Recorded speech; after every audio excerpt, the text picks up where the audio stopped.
గ్రామ పంచాయతీలు ఉంటే కనీసం 10 సీట్లు కూడా గెలవలేవు వాళ్ళు ఆ రోజు. ఏది మనం అధికారంలో ఉన్నప్పుడు. ఇలా మనం అధికారంలో లేము, నిజానికి ప్రతిపక్షంలో ఉన్నాం. సరే ఉమ్మక్కకు డౌట్ వచ్చింది మనం అధికారంలో ఉన్నామా లేమా అని, కానీ నాకేం డౌట్ లేదక్క, మా వాళ్ళకు కూడా ఏం డౌట్ లేదు. ఇక్కడ అధికారులు, పోలీసు వాళ్ళు, కాంగ్రెస్ వాళ్ళు, వాళ్ళ దౌర్జన్యాలు, వాళ్ళ కిరాతకాలు గత 2 ఏళ్లుగా అనుభవిస్తున్న వాళ్ళందరికీ తెలుసు.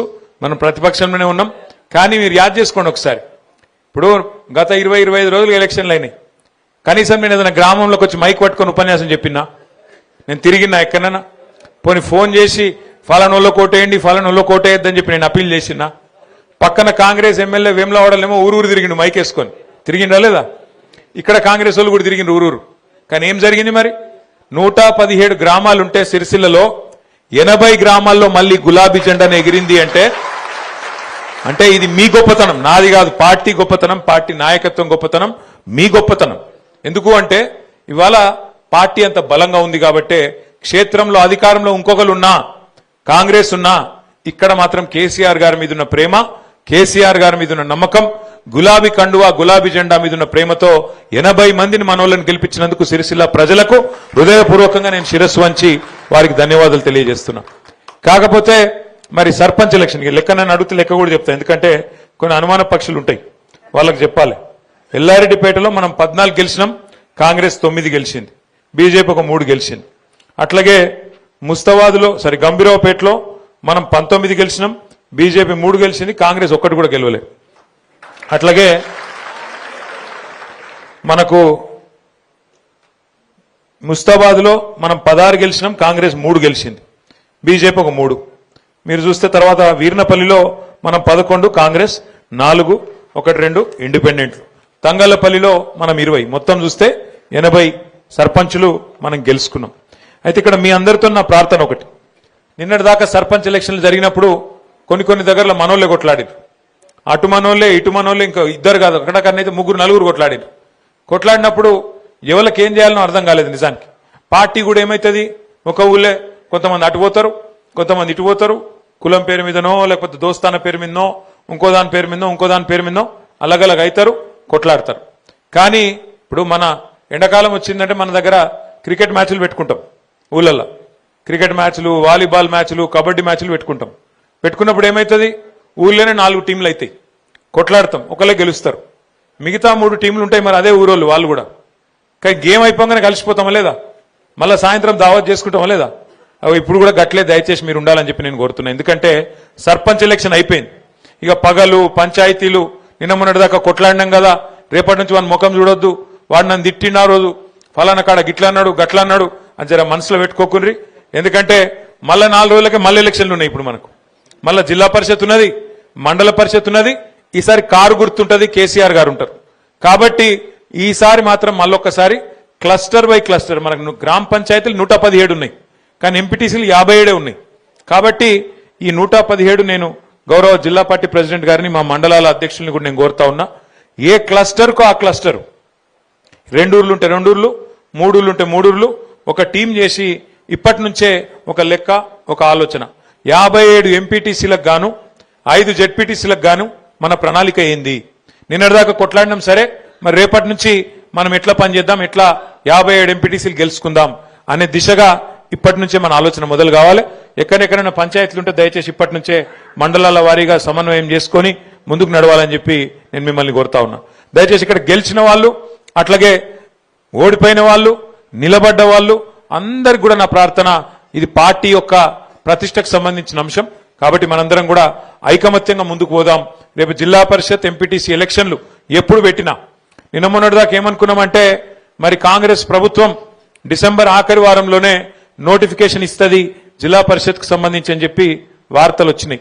కానీ నిన్న ముఖ్యమంత్రి గారి మాట చూస్తే మనసు మార్చుకున్నట్టు అనిపిస్తున్నది.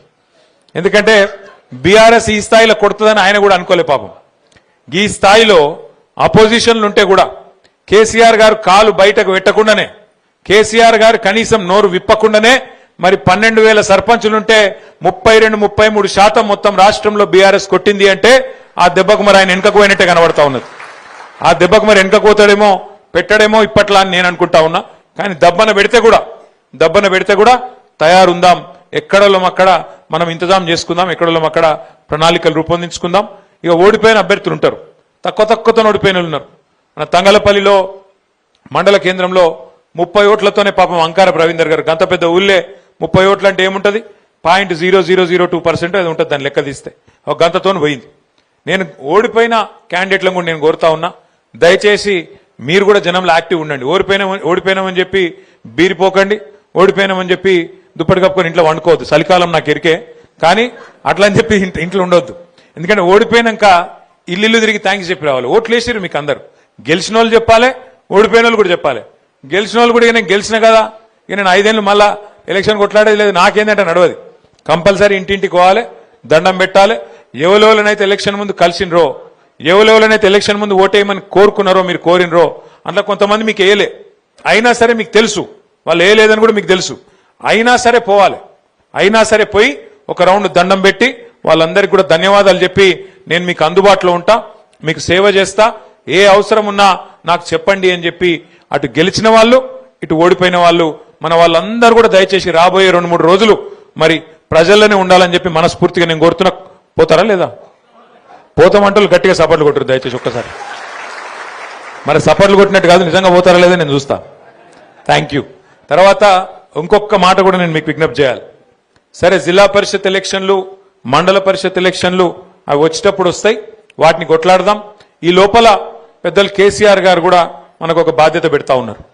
సార్ ఏం చెప్పిండ్రంటే, ఒకవేళ ప్రభుత్వం గనక ఎలక్షన్లు పెడితే కొట్లాడదాం, ఎలక్షన్లు లేని పక్షంలో మన పార్టీ మరి జనవరి మాసంలోనే కొత్తగా సభ్యత్వ నమోదు కార్యక్రమం, కొత్త గ్రామ కమిటీలు, కొత్త మండల కమిటీలు, అట్లాగే జిల్లా కమిటీ కూడా కొత్తదనంతో నేసుకుందాం. మంచి చాకు లాంటి పిల్లలు ఎంతో మంది ఉన్నారు, వాళ్ళందరినీ కూడా కలుపుకొని బ్రహ్మాండంగా కొత్త రక్తం అట్లాగే పాత తరం అందరినీ కలుపుకునే విధంగా మంచి బ్యాలెన్స్ తోని కొత్త కమిటీలు కూడా వేసుకుందాం జనవరి మాసంలో. దానికి కూడా దయచేసి గౌరవ సర్పంచులు అట్లాగే ఉప సర్పంచులు, వార్డు సభ్యులు మీరు కూడా పార్టీ పనిలో మీరు కూడా పూర్తి స్థాయిలో బాధ్యత తీసుకోవాలని నేను కోరుతా ఉన్నా.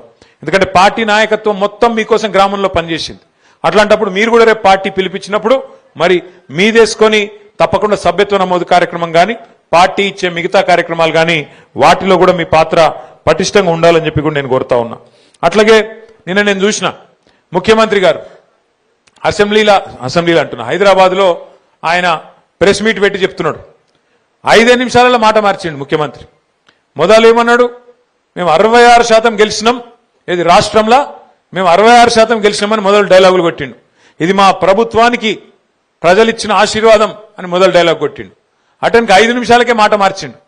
స్థానిక ఎన్నికలంటే లోకల్ విషయాల మీద జరుగుతాయి, లోకల్ అక్కడ ఉండే పరిస్థితులు బట్టి, కులం బట్టి, ఇంకోటి బట్టి జరుగుతుంది, దానికి మాకేం సంబంధం అని 5 నిమిషాల మాట మార్చిండు.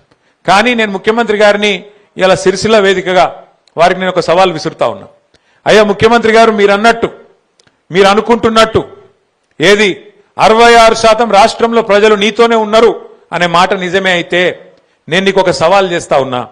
మా ఎమ్మెల్యేలు ఒక 10 మందిని ఎత్తుకపోయినావు కదా, 10 మందిని ఎత్తుకపోయింది కదా, ఆ 10 మందికి దమ్ముంటే రాజీనామా పెట్టి ప్రజలు చెప్తారు ఎవరు ఎక్కడున్నారు, ఎవరి శాతం ఎంత, ఎవరి బతికెంత, ఎవరి ఎత్తెంత, ఎవరి పొడువెంత ప్రజలు తెలుస్తారు.